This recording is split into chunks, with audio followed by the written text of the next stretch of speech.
everybody. I am Isis with Sistah Scifi, with Sistah Scifi Wind Down Wednesday, where I work hard to make Wednesday your new favorite day of the week. So today we will have Nicole Glover discussing the Improvisers. I will have co-host Words and Ciphers and Monica Wisdom with me, who are also huge fans of the books. So when we say it's good, you don't just have to take my word for it. Yes, I borrowed that from LeVar Burton. Hey Monica, so you may say like, oh my God, Nicole Glover, that name sounds so familiar. So Nicole Glover is the authors of The Conductors and The Undertakers, which are all set in the same world of the murder and magic series. But good thing is, The Improvisers is a standalone novel. So if you enjoyed The Conductors and The Undertakers, there's more about the Rhodes family. But if you have not read The Conductors and The Undertakers, it's okay to jump right in.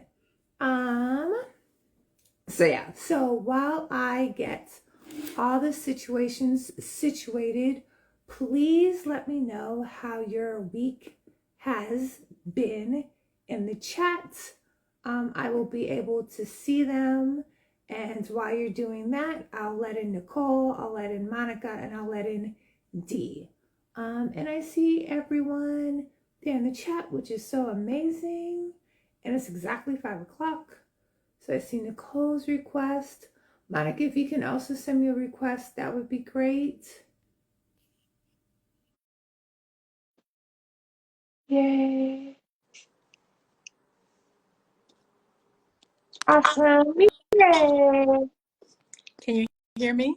Yes, I can hear you. Okay, great. I just want to bring in some of the comments. Yay! Look at that. That worked really well. Hi. Hi, Nicole. Good to see you again.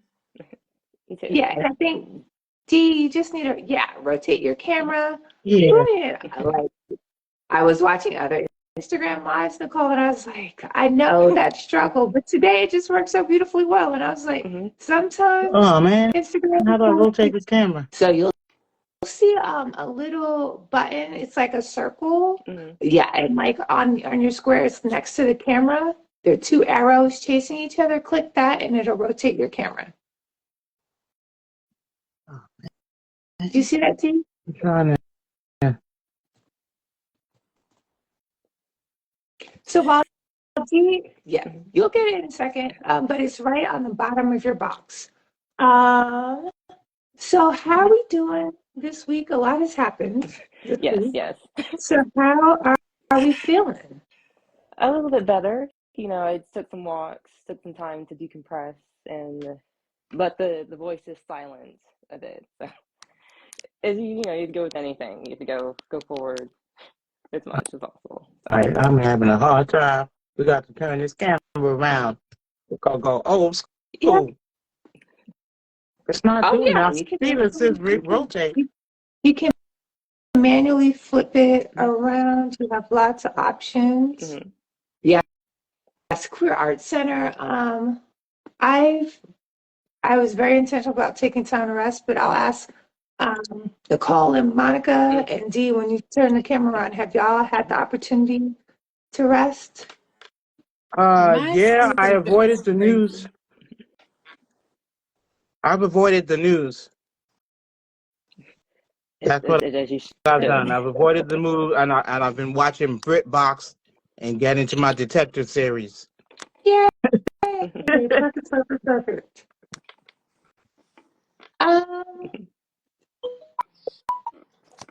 Can you see me? Okay, sure. Okay. Yes. Oh, you're in the ring light. So yeah. So if you want to turn off your camera while you adjust it, that might be great. So Nicole, we're all fans of the Improvisers, which is why I invited Monica and Dee to be co-hosts with me. Okay. So yeah, let's start with introductions. Nicole, let's start with you. Okay. Nicole Glover. I'd written the Improvisers. It's number 3 technically in the series, but it's a standalone adventure, new world, new things with everything. It's my continuous love of history and combining it with fantastical and mystery adventures. So that's I write anything. I basically write what I love, anything I love. I'm interested in basically, which is how the book came about mostly. Yay. I love it. Thank you for that introduction. Monica, do you want to introduce yourself next? Sure. I am Monica Wisdom. I'm the host and the producer of the Black Women Amplified podcast, as well as the curator of Black Women Amplified. And I am a lover of books, and I interview a lot of people. And one of the people that I have interviewed was Miss Nicole. So I am happy to be a part of this conversation because I really enjoyed her book, and we had a really great conversation on the podcast. Awesome. Yeah. Yeah. I listened to parts of your interview with Monica. I listened to parts of the interview with Breeze Bookish. So those are definitely a lot of fun to listen to. Yeah. Dee, we still can't really see you. Right, I'm trying to figure out how to turn this around and work. This is really, I'm sorry. But anyway, while we do that, I'm D Baker. I'm with Words and Ciphers. I've been doing Bookstagram for about the last 3 years now. This is, I want to say, my first author interview. Co-hosting. So I haven't done any co-hosting with author interviews. I have done some other Instagram live with some other bookstagrammers. So I'm excited to do this. And as soon as I can get this camera working, it's on and popping. It'll definitely be on and popping, and I'm excited about your excitement to talk with Nicole and to talk about the Improvisers. So yay! So for those of you who've watched Sistah Scifi Rundown Wednesdays in the past, which is a great deal of you, we'll talk about the book, we'll talk about authorships, we'll close up with my second favorite part of the live, which is Sistah Scifi, this or that. Some of the questions will seem familiar because some I like. Yes, congratulations, Dee, for your first author interview. So yeah. Nicole, one of my first questions for you is the Improvisers, and I love this cover, is set in the quote-unquote jazz age. You're a big history buff. How do you define the jazz age? Yeah, the thing is, the jazz age, you get the typical, it's 20s and 30s of that's when it's popping. It's more like it seems symbolic of it because that's where you get the jazz clubs, you get the Prohibition, you get the people going out, going through there. I think they use the jazz age, I guess it didn't show the time before, World War II, basically, or it is to kind of show a shifting genre area. But I think jazz is if you look at the steady jazz, of interest in jazz, it expands beyond that kind of time period, whether you get to the early days of ragtime and the other experimental time periods, so going back further in the 60s and 70s to all the jazz stuff they were doing then. But I guess it's just easy to go with jazz because it's just so many things are changing. You got social movements, you got big things changing with technologies and everything like that. Because the 20s is considered the first modern era in many ways. Because you got the makings of radio, even some television. I think is kind of early, and cinema and all this other stuff. So I think jazz just seems a time of experiment and change. If things really start changing, because they just went through World War I, and everything, the world had changed going through that, and no one knows what it's about. Really, everyone had all the post-traumatic stress of that war and that time period. And so the 20s and going to 30s, a time of people figuring things out, some good, some bad, as we all know. But that's why everyone loves kind of diving into this time period, and it was fun for me to write about and explore a portion of that area that we don't really talk about. Yeah, and I love that expansion of the definition of the jazz age to we think about music and we think about the Harlem Renaissance, but making it bigger than that. I'd never thought of it as one of our first modern eras. It's such, particularly going from the Roaring 20s into the Depression era 30s. What are some lessons that you think that period can offer us as Americans as we transition into President 47? Well, if you go into the Depression era, for many people, it didn't really change too many things. A lot of people are already poor. They didn't really see, like, lots of people who had money who were spending, fruitlessly spending. That they saw the big changes. But a lot of people, their day to day didn't really change. A lot of the stuff really didn't. Because I think the time period I cover is like just before, because it's the height of the depressions, like it hits really like 34, 35 when you get the Dust Bowl and things like that. And yeah, it's the range. What you typically expect of the Great Depression is not always the same experience with anything. Also, too, social programs are amazing. Social programs that came out of this era, the New Deal, everything, that they brought so many great changes of how it exposed people to different trades and information. Zeal North Harrison was really involved with the FSA program. No, the writers program, basically doing the storytelling stuff. And that got a lot of all these oral histories that we still. I think I did not a few of them, but a couple of them. There's so many oral histories that tell about portions of the southern U.S. that we don't really know about. That's the only way we get these stories and history. So a lot of these social programs that came out in this era were important. So yeah, basically, this kind of going back to your roots and building community building basically is probably lessons. And ironically, even though I didn't imagine when I picked when this book would be launching this time period, it's still, these are things that are kind of on my mind. It's kind of why I gravitated to this kind of decade to work on, why I didn't go straight into like 1925, which is like originally I had some curriculum ideas in the book, but I felt like 1931 was a good time period because the transition of many things and many things to come.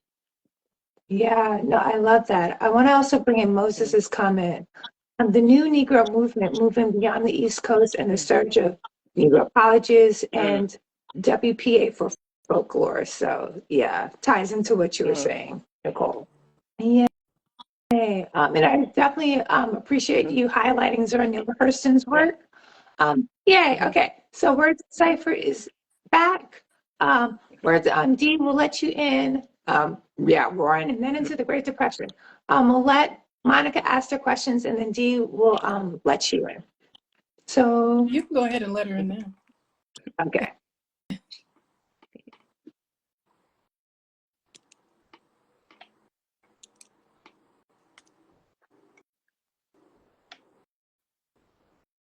And I'm letting her in. So don't we can do it. Yay! Yes. Then I saw somebody's Instagram. The magic happens when you don't quit. So I love it. I love it. Nicole, what were your favorite historical figures that you brought into your book? Oh, can I take it a step back? I skipped one of my questions. Okay. Nicole, would you like to read an excerpt? Okay. All right. Sorry. I'll read a little bit. Let's see. We'll start right from the beginning. Chapter 1. It's Chicago in June 1931. Laughter escaped Velma as she brought her airplane out of the steep dive. The hardest stunts were behind her, and now she got to do as she wished. With a steady but gentle hand on the controls, she immediately pulled her plane through a series of tight loops that turned the world upside down for her as she cut up the figurative rug in the skies. These were standard short skirt shows and a rather old hat for Velma, but for the crowd below, the same could not be said. Despite layers of metal and the rushing wind, Velma could hear the gasps of both anticipation and delight from the ground. These were the sounds she lived for, and always hoped to coax out of the watchers below, no matter if it was someone's first or 15th visit. A High Flyers air show always drew a decent crowd. The shows were widely advertised in newspapers, and people came out with curiosity and interest as the promised spectacle for the promised spectacle above their heads. They also tended to see Velma, who had built up a sizable reputation over the years as a barnstormer.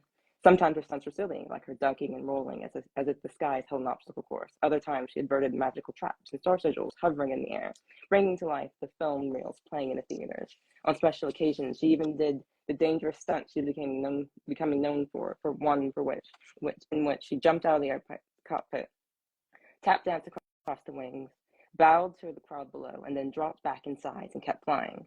While Velma enjoyed applause, the cries of delight, and even the clucking tongues of disapproval every time she flew, it was for one person, herself. Up in the sky, only the miracle of flight mattered. It was her plane, and the horizon calling her name. although flying for adoring clients was nice as well. After one last plaster of the crowds, Velma headed back to the ground, closing out the Tricks and Wonders segment of the show to thunderous applause. The loudest came from her personal crew, who hurried up once it was safe to approach. Great fighting, Velma cried, grinning as Velma climbed out of the cockpit. Not that it wasn't always pretty swell, except when someone wants to try an experiment. Lester stalks around the plane like a pesky storm cloud on an otherwise sunny day. Don't encourage her, Mona, or she'll do something truly dangerous. Yes, Uncle Lester, Mona said, pretending to be admonished before flashing one last smile at Velma. Chuckling at the old man's bristling tone, Velma propped herself up on the plane and pulled off her cap, fluffing up her cropped curls. Why so dour, old man? You saw those loops I did. They were perfect. Lester huffed. I got no fault with your flying, but what I take issue with you is using the alchemical fuel before it's ready. I told you not to use it. What if something went wrong? You didn't even do a trial flight. Every flight is a trial. Also, I trust you wouldn't let me fuel up if you had major concerns. I trusted you would have the sense to keep a steady hand. Now not go all out. We don't even know how much it would burn compared to the usual fuel. What if you did the shows on fume? Life is about risk. Velma took out her compact mirror, satisfied with her reflection. She then applied a fresh coat of paint of her signature scarlet lipstick. I wouldn't be here if I didn't take any. Wow. Velma's risk taking and the fact that she's an aviator reminds me of Betsy Coleman. So I'll turn that over to Monica. I love your historical aspect of this book. I love historical fictions, and I love how you intertwine mystery and magic and all the things into this book. But what were the historical figures that you included in this book besides Bessie Coleman? Yeah, other pilots that also inspired Velma were Janet Harmon Bragg and Willa Brown, who have actually had to be in school training to be pilots at the same time. I kind of allude to a lot of the characters, kind of allusions to some of the historical figures I took inspiration from. For example, one of Velma's pilot's friends, Cornelius Shelfrey, is basically inspired by Cornelius Coffrey, who ran a flight school in Chicago, who was part of the Challenger air flight crew and everything like that. And I think of the name check some other pilots and just a lot of characters in there were just inspirations of things that I wanted to obliquely bring in historical figures because I don't like messing with historical figures in fiction. There's so many real things, but you can be inspired by them. For example, some of a lot of Velma's friends you meet on her travels, like for example, there's Edith Osborne, who plays a major role in the book. She's a poet, and she's kind of the Harlem Renaissance kind of poet, but she's also inspired by another Harlem Renaissance poet. I'm blanking on her name, but she grew up in Lynchburg, Virginia, and I saw something, but she had a poet house and everything in the back of her. She had a little house she wrote poetry in behind her house, which I thought was really cool. I brought that little aspect into the story. And lots of people she meets on their travels. When she goes to Sacramento, she meets Yoshi, and who runs a kind of movie theater, who has a bunch of other little things. I found a lot interesting aspects about Sacramento having a distinct Japanese population, all the things they're doing in there. And it's little people pop up across throughout the books, because I took things I found interesting and wanted to weave it at the end to kind of show the fabric of here's the people of this time period doing amazing things. I love that. If you have questions, comments, thoughts, please share them in the chat. If you are enjoying this conversation, you're like, oh my God, I need this conversation in my life all the time, you can click the little white arrow here. You can follow Sistah Scifi, Monica D, and Nicole and stay in the loop all the time. Finally, kudos for Nicole's dress matching this book cover. We are here for it. Yes. Absolutely.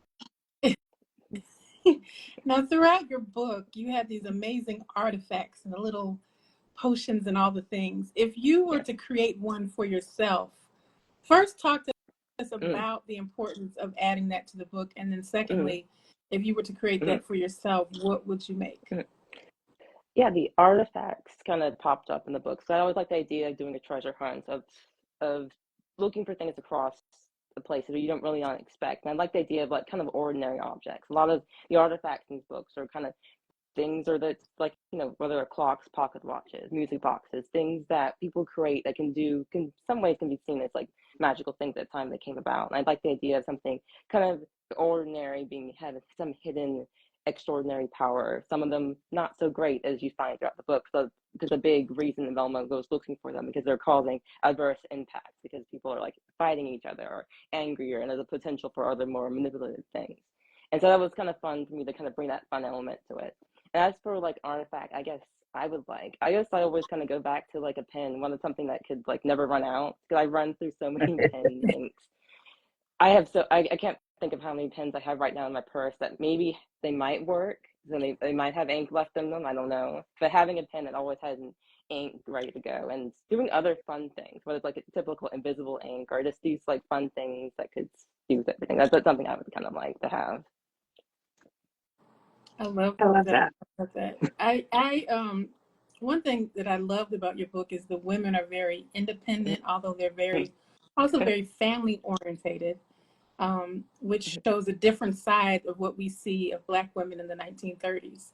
And I wanted to know if there are any current historical figures that have parallels of the women that are in your book. That's interesting.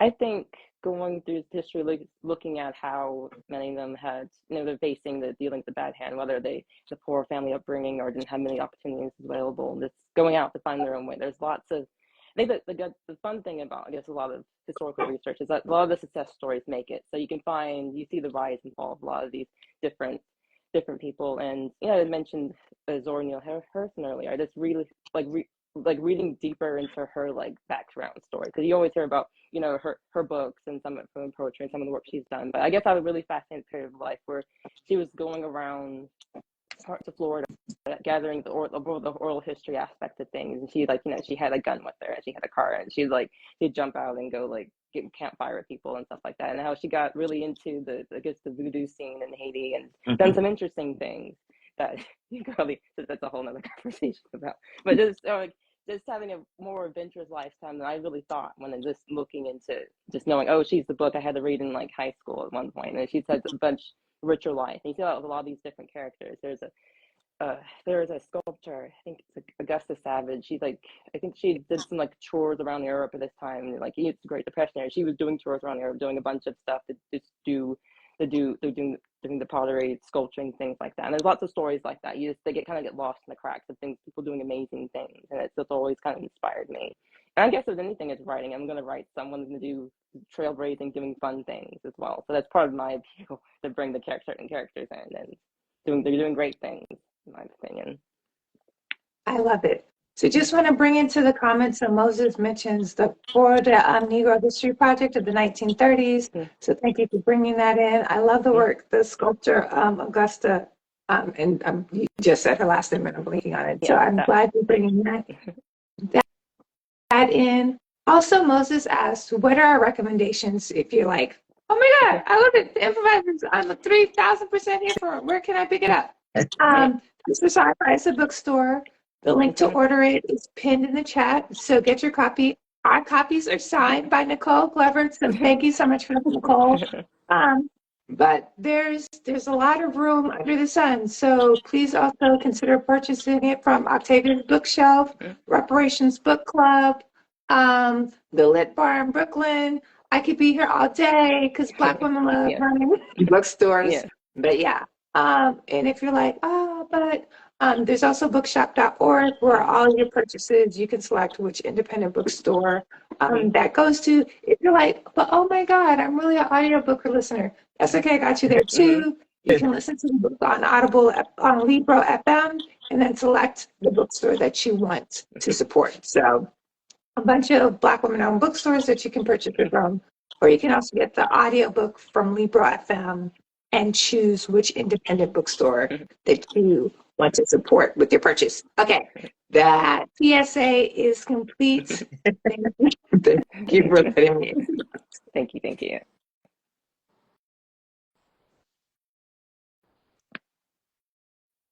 Did you finish asking all your questions, Monica? Yeah, you're up. All right, so Nicole, the improvisers is not part of the conductors or the undertakers. But why was it important to revisit the world that you previously had with those two books? Because we see it's a new generation of characters based off of the two main characters from the other two books. Well, part of the reason I did a bunch of historical research. When I first started writing the conductors, I was like, I was going to look at Black history. And, with anything with history, you can't just start in one portion. The stuff becomes beforehand, and some of the stuff, even sometimes afterwards, kind of informs a certain time period. So I did a bunch of research. And I always loved flight in the 1930s, basic Coleman, all this aviation, everything like that. It was something I had a big file of like notes to get to, basically. And when I spoke to my publisher after the conductor documentation came out, they're like, we want to see more of the world, but different characters. And it's like, at first thought, maybe I should do something still in that time period, because there's lots of things I didn't touch from the 1870s or even the 90s and so forth. But I realized I had an idea of this pilot character that became Velma, and it was like I wanted to really explore. I really want to dive deep into this time period, so I kind of launched in that way, and it was kind of fun for me because I'd written 2 books in one time period. Again, to move forward to 1930s, allow me to world build just the view of like how does magic evolve in the more modern time? How does this world how does this world kind of to support this kind of mystery solving thing, how I can like bring in things I really like doing, and even just write a story with different sort of like mystery solving character, because Velma attacks mysteries differently than Hetty and Benji The does. grandparents. Yeah. And so it was really fun for me to see how she tackled it, what kind of tools it's up her sleeve, what's her support party, and all that kind of stuff. So for me as a writer, it was really fun, and it was a nice break, this kind of different shift around the world views and look into different things of a different time period. Right. So with like the Undertakers, it was more of a pre-Civil War era history, right? Post Civil War history, right? And then with this one, the Improvisers more of a Jazz Age, Prohibition era. So tell me, what is your favorite time period in history? No,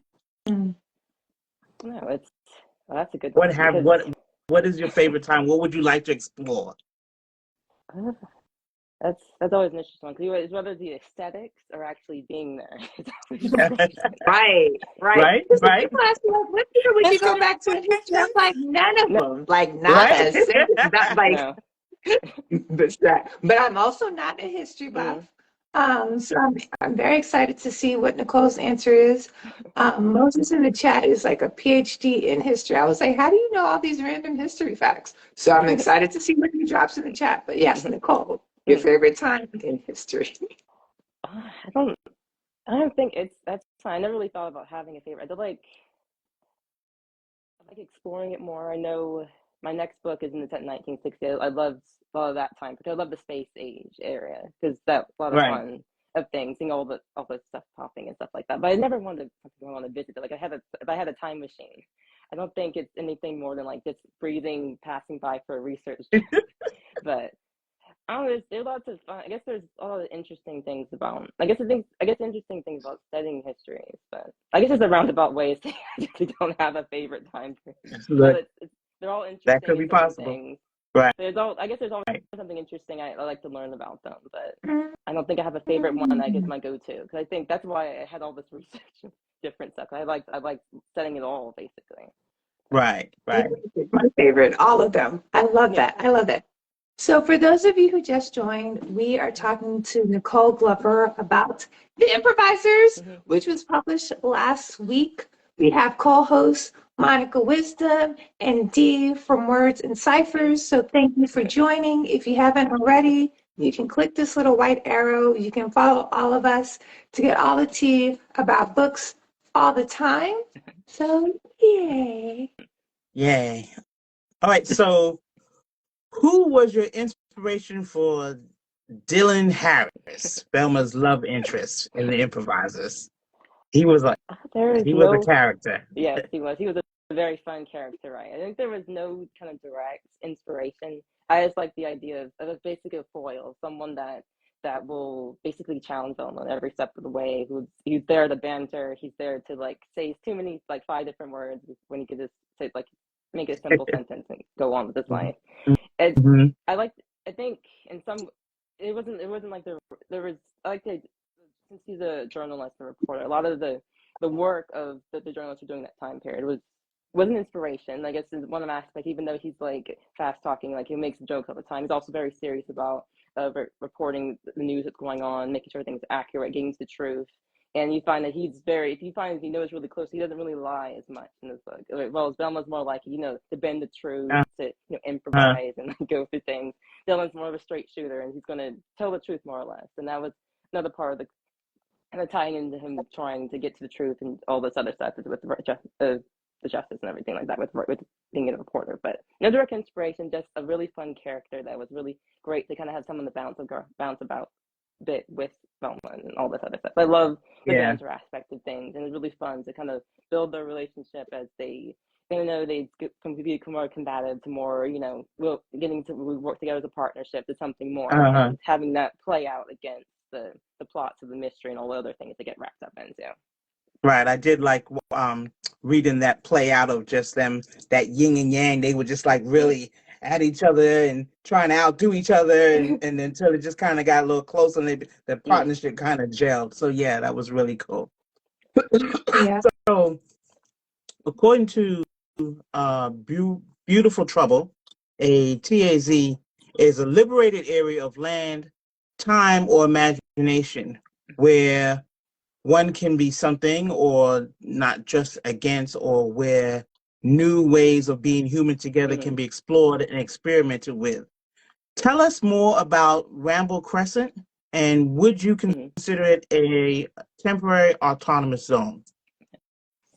Yeah, the Ramble Crescent is a fictional island made up for the book. It's kind of loosely inspired by Oak Bluffs, Sag Harbor, and a lot of the kind of like kind of beachside, seaside towns. I think a little bit of like the islands off of like South Carolina and Georgia too, as well as I guess for the island part.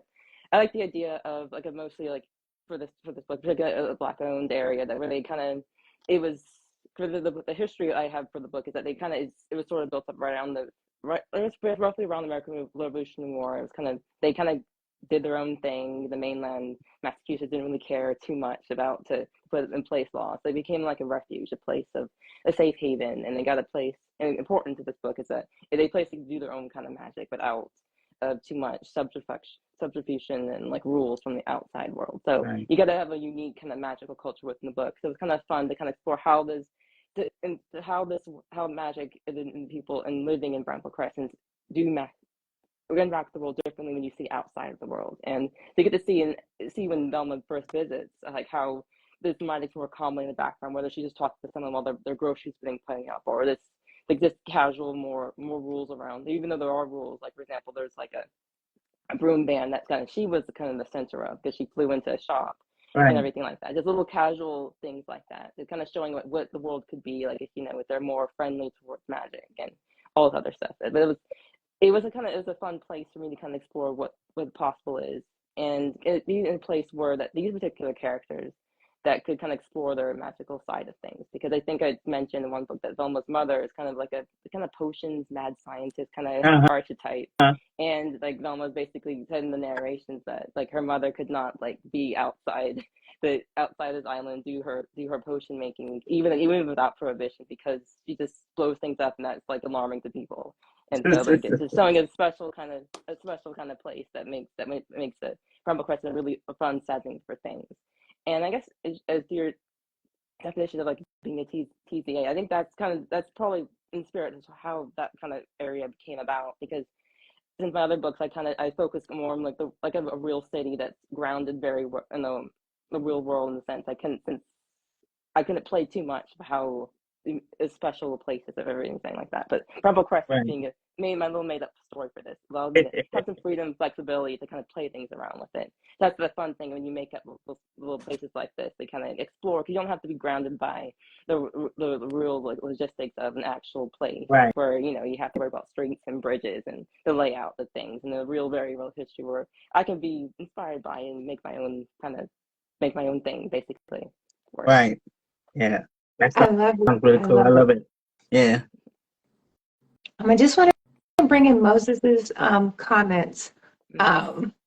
I'm not a history buff, so I'm just we in it, we learning tonight. 1926 with Negro History Week, especially with regards to the increase of Black women writers putting ink to typewriter. Betsy Woodson Yancey also used the philosophical folklore in the same way as Zora Neale Hurston. Not a question. And then your canon moves forward in time from 1950s to 1940s. Thank you for your work. Is there is there an order in which we should read your books if we already up on our history? Not in no particular order. It's the Improvisers is meant to be standalone. Like you get some cameos from the other characters, but it's not important to it. It's its own story basically. Within the conductors and undertakers, I would prefer the reading order. They're close together, so yeah, those kind of particular order. And even with the forthcoming, my next one, the Star Seekers, which doesn't have a date yet, but it's going to be in 1960s. It's still like it's another standalone thing with another kind of cameo. So don't to worry too much about the order. So if you haven't read the other two books, go ahead and dive in the Improvisers, and then read the Conductors and Undertakers afterwards if you like what you read. I like the flexibility of that's the beauty of standalones. People can jump in as needed. So Nicole, Yay, let me jump in real quick, just to clarify, because your books are not historical fictions, right? They're fantasies, correct? Yeah, it's more fantasy side of things. I do use the base of historical fiction, because otherwise I would just been made up an entire world for these stories. It's just there to kind of, I guess, because I think I dived into the historical side of things, because I figured why make up an entire Crontian world? I'm talking about these places anyway. And I also I like the layer of using fantasy to kind of play with how we view history, how we view these historical time periods, and just kind of make it fun in the same way as well. But yeah, it leads with fantasy, it leads with mystery. The historical aspect of things allows me to tell the story in the ways I couldn't do it in the more like modern time. Because there's Like it's historical fantasy. Yeah, that's a great question. Go ahead, Nicole. Yeah, I think that's why they go with because the main genre is kind of historical fantasy, whereas it allows the freedom of tying in all the historical aspects. Sometimes it's window dressing, sometimes it's taking an historical event, like usually like a war or some kind of big social movement, and adding the other elements that we can allow to explore different sides of things that you couldn't really do in a straight historical fiction novel, because that's where you get focused just on the facts, whereas the fantasy allows themes and other larger picture view of things, or just even getting the essence of those the main things that are driving the time period. Like historical fantasy or potentially like alternative history. So Moses has another question, and still takes us into the Cold War. Anything of Black women in war service? Yeah, let's see.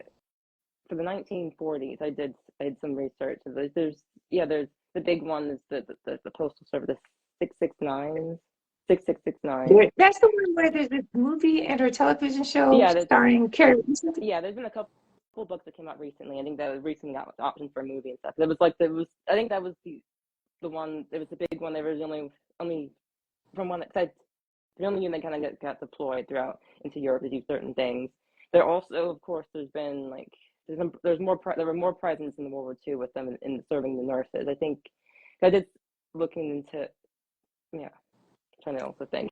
And there was also a lot of USO efforts. I did a lot of research, and even though it's not in the military itself, there were all girl bands, like the International Sweethearts of Rhythm and Darlings of Rhythms, two most old girl Black bands that had traveled the U.S. doing USO tours, and International Sweethearts of Rhythms had actually gone to Europe and did some things. They had there's a film I think that came out in the 80s of some of the documentary about things, and so you can find a CD and stuff. I actually listened to some of their songs and whatnot. So I think at one point the Improvisers was set in 1940s. So I did a little bit of research into that, but not once I moved to 1930s. I didn't have to do too much of it, but the little tidbits of things that I think I remember looking for spy work. I looked really hard. I started looking at OSS and all that original stuff, but not too much I found. But I guess, and nothing too much I flagged. But yeah, there's pockets if you look pretty hard, and there's more stories coming out all the time. That's the only funny thing about writing anything historical, is that you think you did all the research and you publish the book, and next thing you know, there's like an article somewhere, oh, they found there's something new that you hadn't heard about, and you look really closely hoping that you got it, that you're still kind of close to what you that you fudged it right to get into the story. So I love that. This is a question for all of y'all. What are y'all reading, watching, and are listening to right now that you're excited about? Ooh. I am reading Josephine Baker's biography is coming out, and they just translated into English for the first time ever. I'm reading her autobiography. It's a memoir that she actually wrote. So now it's in English, and I think it comes out in February. So I'm excited about reading that because I'm a Josephine Baker girl.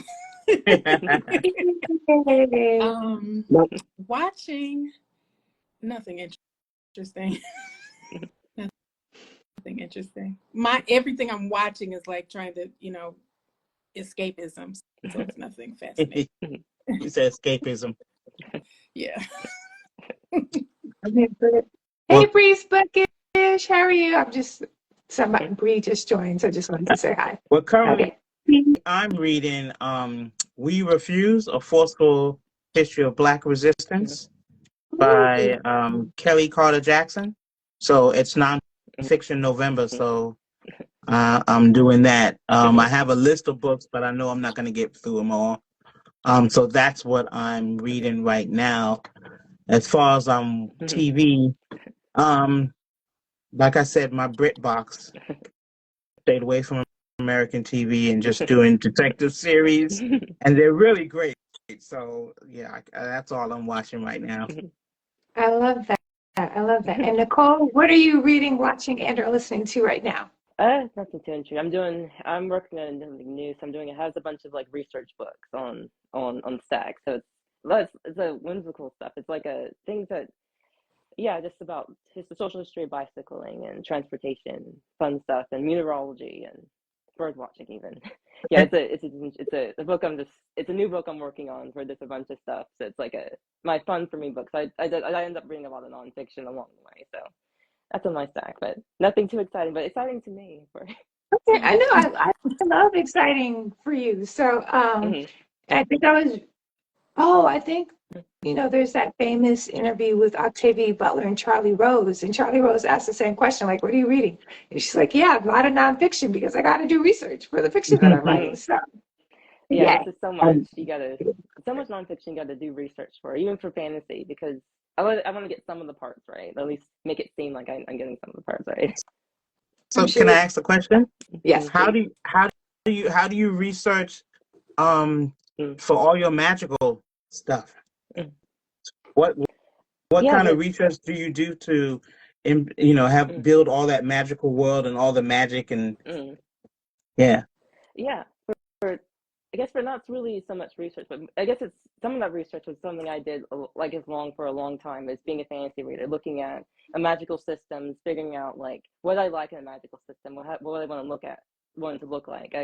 I looked at whether I want to have an elemental magic system, or do I want to have something that's more like craft based, or I should have wands, or what would be the implication of that, and or how I wanted to act in the world. I guess I started thinking about magic as being like whether it's like an internal force or it's an act that you do to create in the world. I think throughout these series of my books, I have a lot of magic is like how you impact the world. Like you see things like being shifted around, or where you can be visual and stuff like that. It's not really the magic usually uses you to fly, but you can't innately fly yourself. Right. That sort of thing. And so it's all those things that's kind of the research I did to kind of build like what I like to see and what's fun for me. And that's how I end up on like constellations as being like a star sigil aspect of things, of like, so you can like visualize the constellations, and sometimes they come to life, or you can imprint them on like clothing or a piece of metal or jewelry, and that powers the magic. And just thinking of the rules, and that is basically learning from mistakes that I see other things I don't like in other books, and figuring out that's how I kind of build the thing. And I think any kind of research I did into magic was looking at things that I don't want to improve, the ones include or do differently, and other things like that. So it's more like thinking of the world building aspect. Cool. I love it. And I just want to bring in Bree's comment. Nicole's historical research lends so much to the depth of the magic in her stories. It makes it feel believable. So I love that. I love that observation, and it's 100% true. Before I transition to our last two questions and the general questions, I just want to make a comment. So having co-hosts is something I've done off and on, but usually people deeply connected to Sistah Sci-Fi. So thank you, Monica. Thank you, Dee, for saying yes. When I reached Thank you for out, the invite. of course, and this is something I want to experiment with more, so we get to highlight and talk about the works and have conversations with the authors, but then also make sure we're bringing in the views and the passion of readers and other people doing great work supporting Black women and Black creators and Indigenous women and Indigenous creators, which is what Sistah Sci-Fi is all about, while having great conversations and building community. So if you're excited about being a part of these conversations, you know what to do. Just DM me on Instagram, and we'll make something happen. So my last question is, what's a question that we didn't ask that you wish we had asked? Lots of good questions, but I guess think let's see I don't know, I'm trying to think of one that I would want. We can talk about I guess kind of I think And it's haven't talked about. It's okay to say we asked all the good questions. We covered everything. Right. We did good. Yeah, and we kind of covered a lot of the main things. It wasn't anything else I want. See, if there's anything else I want to talk about. No, we kind of had a lot of the big things. I did want, I guess, just to highlight the travel aspect of things. That was a big theme of the book. So there's the reason I made her a pilot, because I wanted to do a traveling aspect of the book to see, because I had spent the conductors and undertakers being in the same city for the most part, and I like the idea of expanding the world to kind of explore different places to kind of see outside of things, and got to drop in. I actually made like a list of I basically been looked at the U.S. map and like figure out how I wanted her to travel across the U.S. and figure out what's the interesting stops along the way, and then a lot of the historical research, figure out what would be an interesting thing I can kind of highlight and be kind of fun to write about. And I think that's how I ended up at one. There was like a fun scene I had, and like when I go to Los Angeles, and there's like an auction going on, and I drew a lot of looking into the forehead and into like the Hollywood history, like of Hattie McDonald, Daniel, and like looking at like her kind of house she had and how they had like fun things and all this kind of stuff in that neighborhood and everything like that. So yeah, it's basically a travel novel to like explore different other things I haven't covered yet. I love it. I love it. I love it. So we have one additional question from Moses. What inspired you to become, and the question is a sci-fi writer, but I'll expand it to either fantasy / speculative fiction. I think I've always kind of gravitated towards fantasy. Like the first stories I started writing were kind of little mystery novels, little mystery stories. There wasn't anything too fancy, just like maybe like a page per chapter sort of thing, like my little first stories.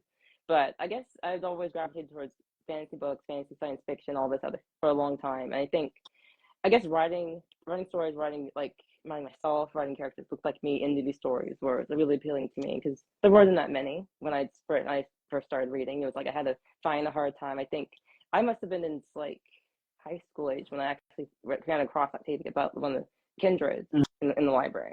And like beforehand, I was kind of like, I was always pretending the characters looked like me when I'd read these fantasy books. And I don't know, I guess I've always loved fairy tales and magic, and I wanted to be part of that. And so it's appealing to me. And I think most of the stories I tend to write fall in this genre, because it's just so much to explore and do with these characters that we haven't done yet. And I think even though sometimes it leaves me torn, because as I was writing Improvisers, I was thinking, have I read any other like stories of pilots in this time period, with especially featuring Black pilots? I couldn't think of it. And I get torn, like maybe should I be writing like straight historical fiction, no magic at all? Is it diluting the story by adding fantasy in it and everything like that? But this is stories I like to write. It's fun for me, and it's how I write and what I gravitate towards. So kind of at least be entrenched in being a science fiction fantasy writer, and because I love the genre, and that's what I pull to for like all my fun leisure reading, read movies, television, like video games. Even that's the genre I love, and I like being part of creating it. Yay! Awesome. We are going to slide into this or that because you're approaching time. But I loved everything we've talked about, and I'm glad that there's a genre of historical fiction because honestly, that's how I learned about history, which is really Yeah, you learn so much in historical fiction. I've talked to so many people, they learn so many fun facts. That's how you get through fiction. Yeah. Regular textbooks can be they miss out on the fun part.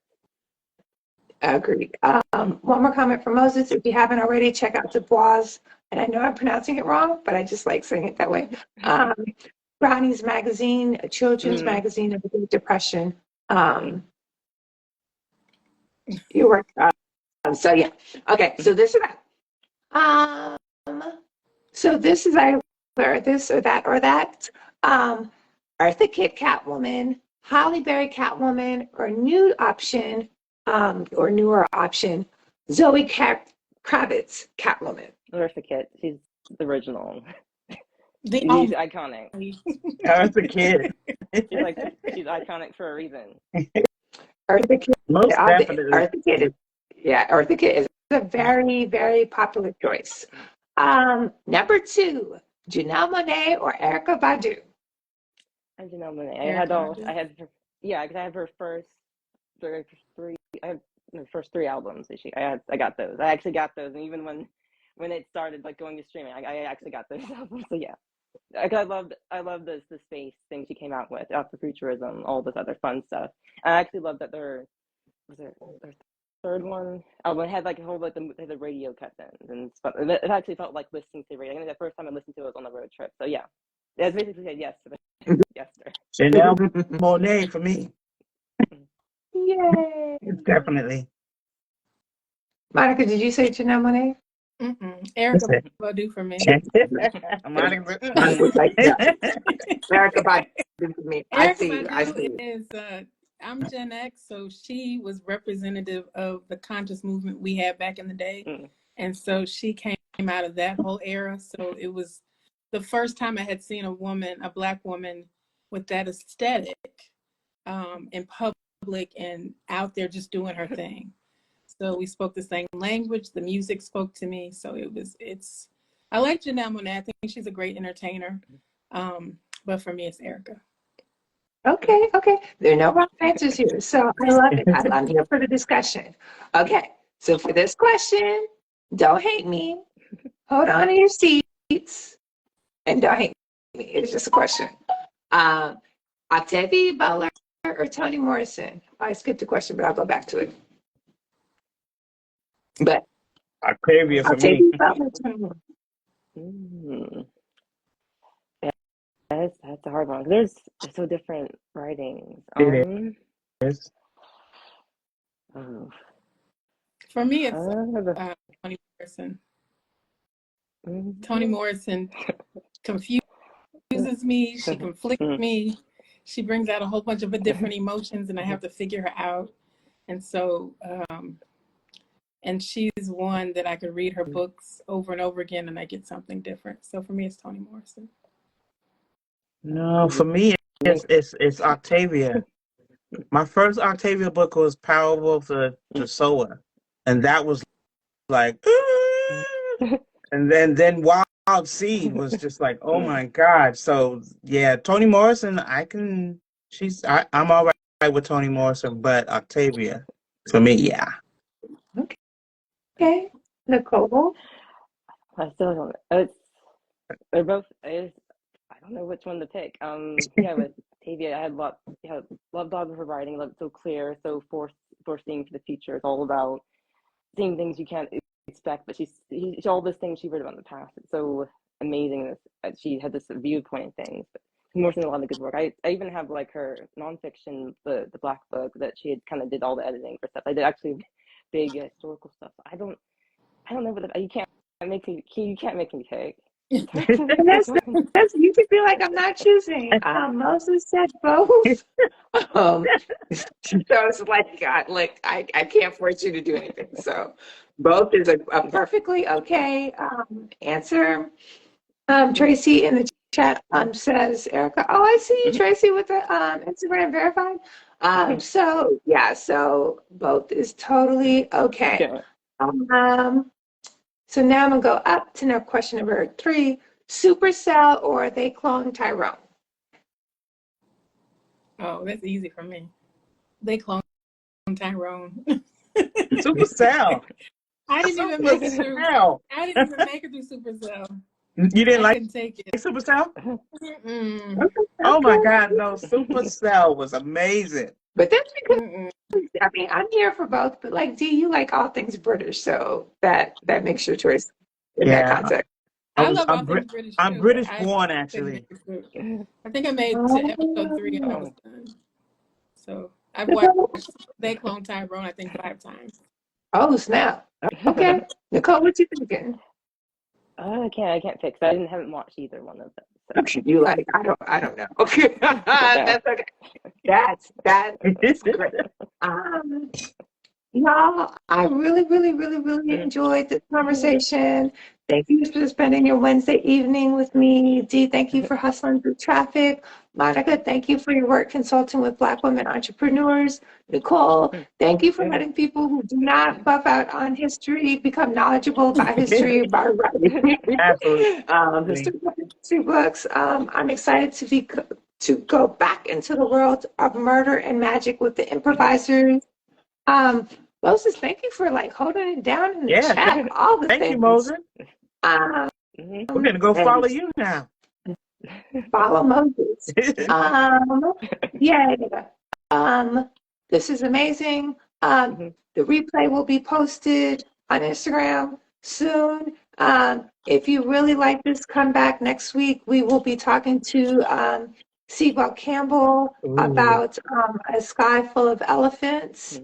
Enjoy the rest Thank of your week, everyone. Thank you. Thank you. Have a great you. evening. Bye. Good seeing you, Nicole. Nice meeting You too. everybody. Nice meeting you. Bye. Bye.